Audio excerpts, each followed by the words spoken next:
Desde Alaska hasta la Patagonia, entérate de todo lo que pasa en nuestra América. Por ahí en el corte musical tuvimos algunos problemitas técnicos, pero ya estamos acá de vuelta en nuestra segunda parte del programa, terminando nuestra semana informativa. Bastante cansados, les confieso, estresados por tanto que analizar y tantas cosas, lamentándolo mucho malas que ocurren en nuestro continente, pero bueno, es el rol y es el trabajo que tenemos que llevar adelante. Ustedes, gracias por estar allí conmigo, aquellos que se están incorporando en este preciso instante a través de Américas Noticias, nuestros distintos medios y redes. Les quiero invitar a apoyarnos de una manera muy sencilla para ustedes, pero muy valiosa para nosotros, y es compartiendo nuestro programa con sus familiares, amigos, con los grupos en donde ustedes hacen vida. Es totalmente gratis, como siempre decimos, pero para nosotros tiene gran valor poder construir esta comunidad, esta familia de Américas Noticias, que ya tiene poco más de 3 años al aire. Quiero aprovechar para saludar a nuestros oyentes y nuestro equipo de los distintos medios de comunicación internacionales que nos acompañan en distintos rincones de nuestro mundo, comenzando con Radio Cumbre 101.9 FM desde el estado Barinas en Venezuela, en los Estados Unidos a través de Fusión 90.7 FM desde Houston, Texas, más 100.7 FM desde Orlando, Florida, sirviendo al este de Orlando, y también a través de CNC Florida Central, nuestro canal de televisión digital. También quiero enviar un fuerte abrazo a nuestra gente de Ideal Radio FM desde Málaga, España. Hoy en Américas Noticia colocamos en Bajo la Lupa a... Y bajo la lupa estamos hablando sobre Perú, estamos hablando sobre la corrupción en el Perú. Y cuando estábamos en el corte musical, leí un comentario de un gran amigo que se encuentra en Miami, Florida, Fernando Vilches, que se ríe y dice que $1 millón, esa fue la propina, refiriéndose a lo que ha significado el escándalo de corrupción del partido Frente Popular. Estamos analizándolo en este preciso instante, que ha llevado a Keiko Fujimori a tener que comparecer ante la justicia. Está detenida en cierre de la edición de la emisión del día de hoy, aún se mantiene detenida. ¿Sí? Uno pudiera pensar, fíjense hasta dónde llegamos, cuando presenciamos niveles de corrupción tan grotescos como el de Argentina, $36.000 millones. Cuando presenciamos niveles de corrupción tan grotescos como el de una sola empresa privada en Brasil, Odebrecht, más de $2.000 millones, una sola empresa. Y cuando presenciamos niveles de corrupción como el de Venezuela, que en 20 años se han robado $800.000 millones, pensar en $1 millón y decirlo es casi que ridículo. Pero resulta que no es así. Así sean $10.000, hay un proceso de corrupción y, por supuesto, tienen que pagar. Obvio, entiendo a lo que se refiere Fernando. Es mucho más que $1 millón.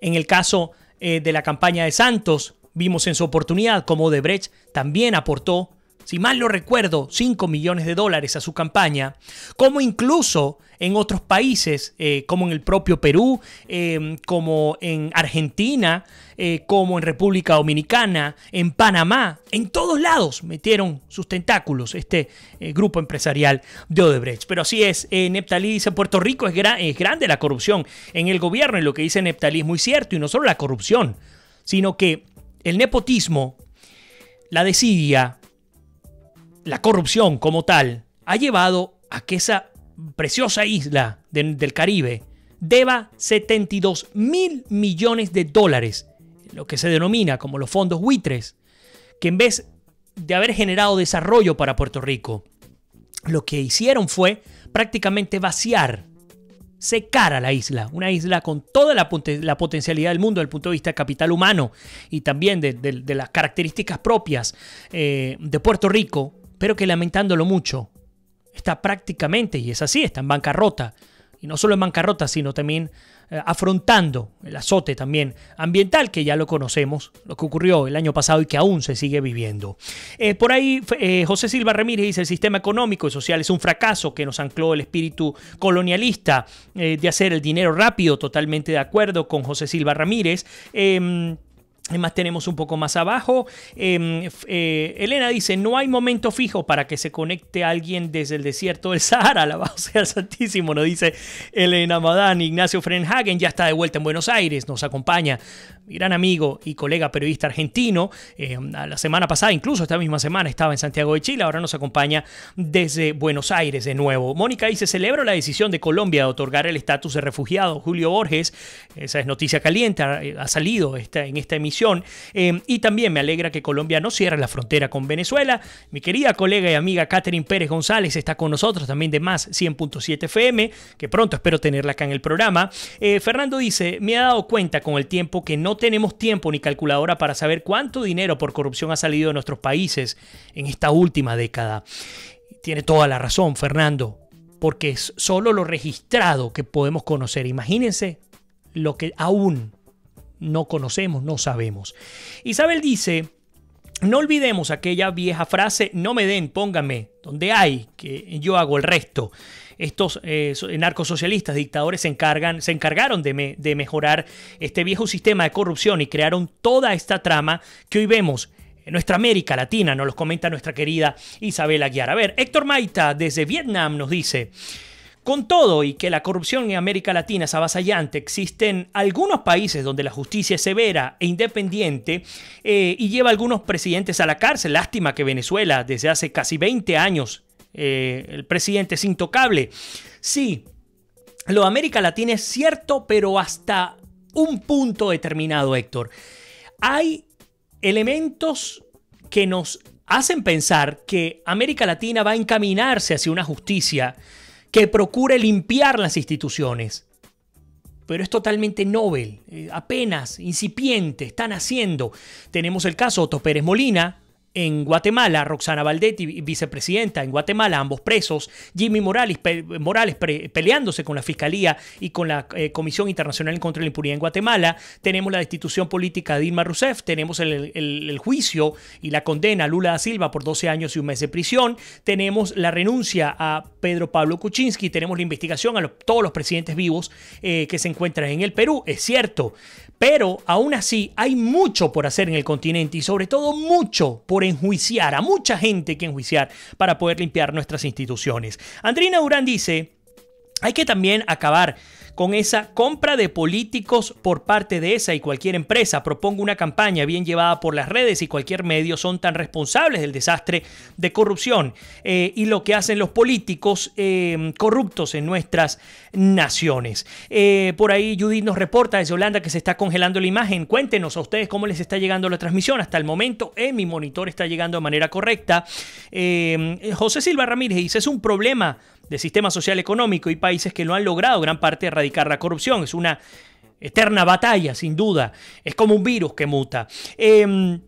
Por ahí Fernando Vilches dice, ¿qué te parece el último de España? ¿No va a apoyar a los 6 países? Me lo imaginaba, sinceramente me había sorprendido cuando se había informado que España podría apoyar la denuncia concreta en contra del régimen de Nicolás Maduro por parte de 6 países de nuestro continente por ante la Corte Penal Internacional, que dice sobre el tema de Venezuela. No me sorprende, la verdad, concuerdo contigo. Por ahí Fernando dice, Cuba, amigo, Cuba, sin duda alguna. Acenia nos reporta que está bien la comunicación. Y Fernando Ignacio nos está comentando que sí, que tuvo algunos problemas de conexión. Vincent Estrada también con nosotros. Gracias por estar allí. Continuamos con Perú para seguir avanzando. El tercer punto por el cual tenemos que entender las claves del pedido de detención a Keiko Fujimori, la máxima líder del partido Fuerza Popular, del partido fujimorista, es el siguiente. La Fiscalía sostiene que el aporte de dinero ilícito se dio a través de cócteles y por la modalidad de pitufeo. Vamos a ver a qué se refiere este tema. Según la tesis fiscal, entre el 2010 y el 2011, el dinero ilícito fue entregado a los amigos, familiares, correligionarios de los investigados que participaron en cócteles o adquirieron boletos de la denominada Gran Rifa. Se detectó que a través de la modalidad del pitufeo o entregas de dinero en pequeñas cantidades, se habría hecho pasar dichas sumas como aportes a la campaña. Además, habría suplantado a las 114 personas que son consideradas aporte falso. Y ahí tomamos lo que nos comenta Fernando Vilches Imagínense lo que no se conoce. Estamos hablando de apenas $1.100.000. Y estamos completamente seguros que para la magnitud de la corrupción instalada por la constructora brasileña Odebrecht, tiene que haber sido muchísimo más. Además, entender que el Frente Popular llegó a ser la primera fuerza, aún es la primera gran fuerza política del Perú. Claro, ahora minada su fuerza, producto de la crisis de credibilidad que está viviendo sus miembros y en este caso su mayor líder, Keiko Fujimori, y ni hablar de su hermano Kenji Fujimori, que además hasta peleados están. Personal de la Oficina Nacional de Procesos Electorales, dice el fiscal, emitió documentos de conformidad a los informes que presentó Frente Popular para justificar los aportes. Por ello, también se cuestiona el papel de algunos funcionarios, específicamente de la Gerencia de Supervisión de Fondos Partidarios.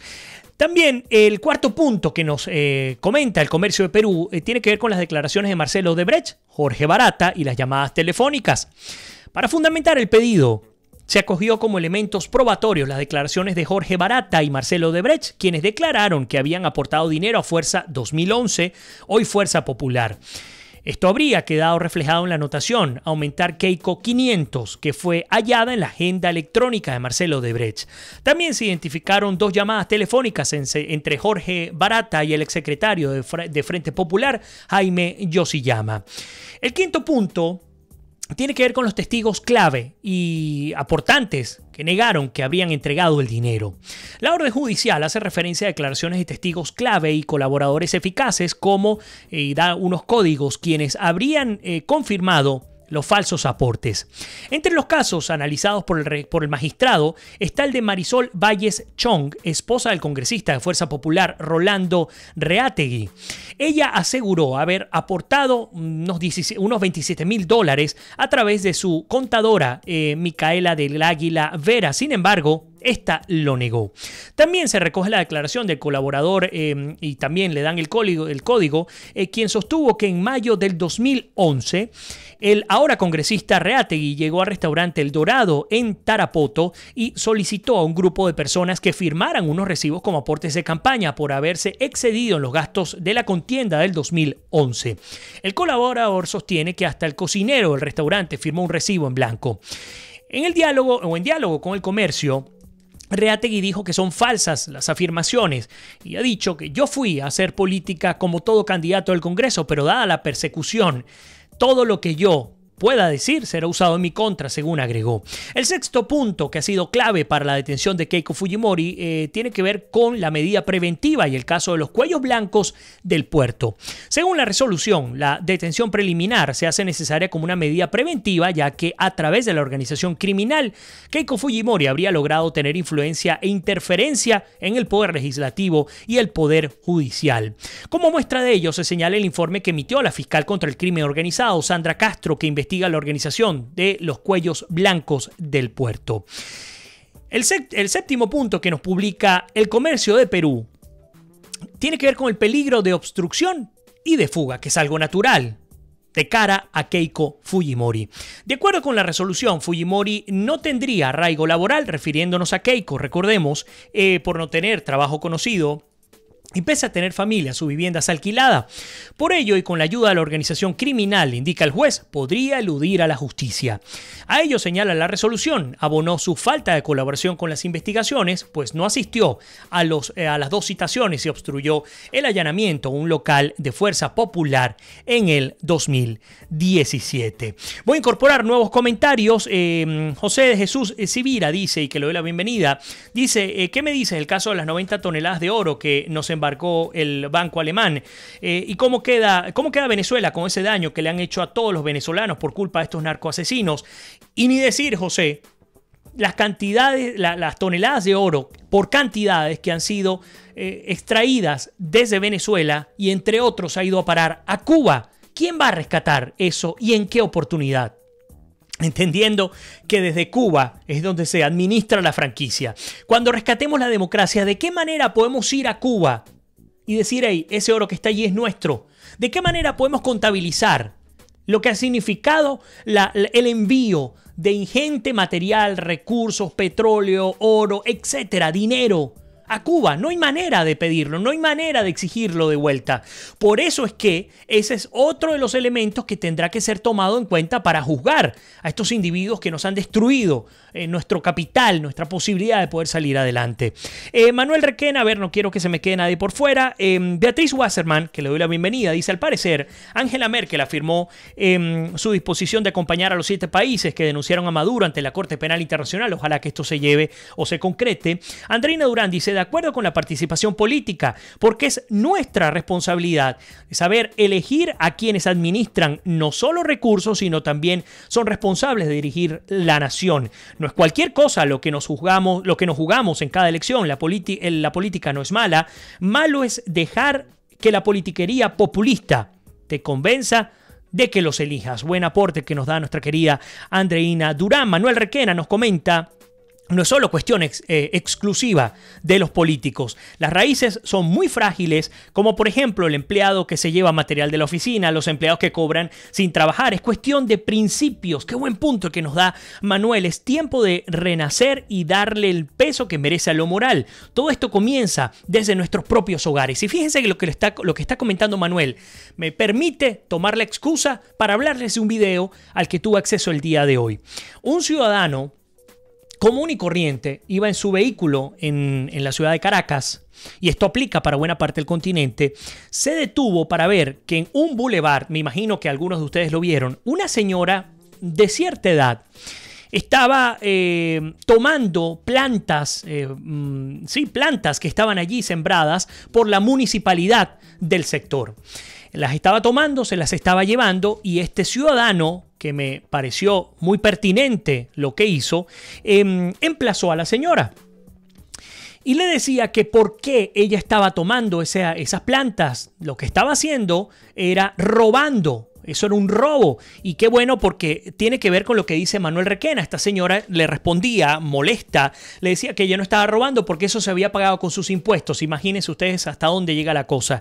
Él le decía: pero los impuestos no son suyos, son míos, son de todos. Por lo tanto, entonces el que quiera agarra lo que quiera. Ella seguía insistiendo en que no era un robo, muy molesta, no tenía argumento, como era obvio, y me hace recordar lo que nos comenta Manuel. Ya lo he comentado acá muchas veces, la teoría de las ventanas rotas, conducta por imitación. Si no hay mano dura en la justicia ejemplarizante que vaya desde el presidente hasta el último empleado público y el último ciudadano, ese niño que apenas va naciendo, todos los ciudadanos por igual, si esa mano dura no existe, poco a poco la gente comienza a romper, porque es natural, las reglas, y uno tras otro, imitando, pues empeora, sirve para el cúmulo de las tragedias de una nación. Lo que ocurre en Venezuela no es producto de solo políticos de izquierda, es producto de la sumatoria, en todo caso la resta,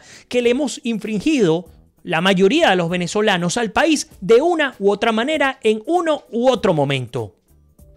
Entonces lo que comenta Manuel es muy pertinente. ¿Cómo nosotros podemos entender que nuestro rol y nuestra responsabilidad va desde los principios y no solo desde la política? Porque la política tiene que ser el resultado de los principios y valores que tiene el individuo, el sujeto político. Por lo tanto, estoy totalmente de acuerdo con lo que comenta Manuel. Esa señora estaba robando. Que eran unas plantas que estaban en un bulevar. ¿Y qué importa si es una o son dos? No, es que así sea una. Ya ella está formando parte de ese grupo de personas que están destruyendo su entorno. Lo peor es que no nos damos cuenta que los afectados somos nosotros. No hay ningún otro afectado. Cuando un grupo de individuos se roban un tendido eléctrico, ¿quiénes son los afectados? Esos individuos que viven allí, que residen en el sector. Igual aquellos que se aprovechan sin pagar impuestos en general, no estoy hablando solamente de Venezuela. Aquellos que de una u otra manera restan y no suman. Así que no solamente elegir, no podemos limitarnos única y exclusivamente a saber o a tener un criterio para determinar quiénes deben ser nuestros gobernantes. No. Se trata, y esto es un principio además japonés, en cómo puedo mejorar todos y cada uno de los días nuestro entorno, mi entorno. Cómo hago para que donde me desenvuelvo las cosas mejoren poco a poco. Y de a poco si todos tenemos esa visión, pues logramos construir grandes sociedades. Otra vez, vámonos al caso japonés. El principio de calidad total es un ejemplo además viejísimo de los 80, pero que hoy día tiene plena vigencia. Todos los días mejorar una cosa en tu vida. Y de esa manera, pues obtendrás los resultados esperados. En el caso de la política, en el caso de nuestros países que están en el profundo subdesarrollo, esto tiene que ser clave. No, que es que salieron los gobiernos de izquierda, ahora vamos a escoger tranquilos porque el que venga va a gobernar bien. Es que no solamente eso, es cómo ahora yo como ciudadano puedo sentarme a evaluar cuáles son mis valores, cuáles son mis principios y cómo puedo mejorar para que el otro, pues definitivamente también se vea beneficiado por mi acción. Y viceversa, el principio de Ulpiano, el mejor beneficio para todos, hasta donde, algo así como que mi derecho termina donde comienza el derecho del otro. Es construir en colectivo. Gracias, Manuel, por tu comentario. No quiero dejar a nadie por fuera. Neptali dice, wow, la corrupción ha tomado índices apocalípticos. Está en todo el mundo, es muy triste. Excelente tu programa, 100% de acuerdo con tus expresiones. Gracias, Neptali. Un abrazo y un honor tenerte acá. A todos los que se están conectando, por cierto, aún están a tiempo para apoyarnos compartiendo nuestra emisión del día de hoy. Estamos cerrando la semana, así que qué mejor manera que cerrarla con toda nuestra familia unida. América es noticia. Rafael Alberto Santeliz con nosotros. Mónica Salazar dice, lo de Pedro Sánchez en España de no apoyar la denuncia contra el régimen venezolano es vergonzoso, aunque nos sorprenda. Totalmente de acuerdo. John Chivatá dice saludos desde Bogotá, como siempre John con nosotros, y pendiente un rato porque iré a ver el partido entre Estados Unidos y Colombia. Por cierto, están acá muy cerca en Tampa, a 1 hora de camino de nuestro estudio. Dice quienes van a jugar el amistoso en el Raymond James Stadium por supuesto, como les he comentado, de Tampa, Florida. Por allí está CNC Florida Central, nuestro canal de televisión digital. Emerson Tafur está cubriendo este importantísimo evento deportivo. Todos los que quieran conocer los detalles pueden irse en Facebook, pueden colocar CNC Florida Central y desde allí estará nuestro querido Emerson Tafur compartiendo la información. Eduardo Sandoval desde Caracas, Venezuela, un abrazo, gracias por estar allí. Arsenia dice, le pregunta a Mónica, le dice qué puedes esperar de esos comunistas, ¿no viste hoy Iglesias de Podemos dentro de la Moncloa? Isabel Aguiar dice, por eso siempre digo, la destrucción de nuestra sociedad es tal que la recuperación del país comienza con la transformación de la sociedad, hacer un partido país con un pueblo con principios, con valores, respeto, honor y conciencia ciudadana. Muy buen aporte, Isabel, gracias. Beatriz Wasserman dice, el Congreso de Perú aprobó medida humanitaria para Alberto Fujimori, casa por cárcel. Ello está contemplado en la ley peruana, eso es correcto, para mayores de 65 años. Mónica Salazar dice, sí, Iglesias es un chavista español. Espero que nunca gane en las elecciones este nefasto personaje. Por ahí nos cuenta Arsenia Prieto que el general Vivas está de cumpleaños. Ojalá que en algún momento lo pueda celebrar en libertad junto a todos los venezolanos. Héctor Maita dice, cierto, Vladimir, las acciones legales en contra de los gobernantes latinoamericanos es débil, pero en el caso de Venezuela ni siquiera existe esa acción legal, solo venganzas legales, como el caso de Rafael Ramírez de PDVSA, por supuesto. En Venezuela no hay justicia, en Venezuela es un tribunal de inquisición que solo responde a todos aquellos traidores al régimen. Si tú estás como perro faldero, doblegado ante el régimen, vas a poder robar todo lo que te dé la gana y nadie te va a tocar. Eso sí, resbálate que vas a terminar en prisión o en el exilio. Esa es la realidad del comunismo en América y particularmente en Venezuela.